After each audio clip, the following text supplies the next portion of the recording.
Inteligentna redukcja. Każdego dnia monitoruję chociaż mniej więcej kalorie oraz wartości odżywcze posiłków. Każdego tygodnia uważaj na weekendową ucztę, która się należy, żeby nie sabotować całego tygodnia pracy. Każdego miesiąca wyciągaj wnioski ze swoich działań, poprawiaj błędy i kontynuuj to, co działa. Każdego dnia możesz sprawdzić swoją wagę, żeby jasno widzieć jej naturalne wahania. Każdego tygodnia wyciągnij średnie ze swoich ważeń, żeby zobaczyć realne tendencje zmian masy ciała. Każdego miesiąca lub nieco częściej zmierz obwody ciała, zrób zdjęcie poglądowe i skontroluj deficyt. O ile od dłuższego czasu nie zaszły pozytywne zmiany w wadze, obwodach lub efekcie wizualnym.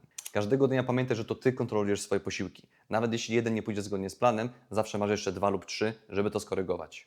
Każdego tygodnia pamiętaj, że raz zrzucisz więcej wagi, a raz mniej, bo różne sytuacje wejdą Ci w drogę. Trzymaj się fundamentów i nie rezygnuj przy pierwszej, drugiej lub trzeciej trudności. Każdego miesiąca pamiętaj, że redukcja wymaga czasu i cierpliwości, a także wielu poprawek, bo trzeba się nauczyć dobrego odżywiania, zgodnego z Twoimi potrzebami, preferencjami i choćby grafikiem.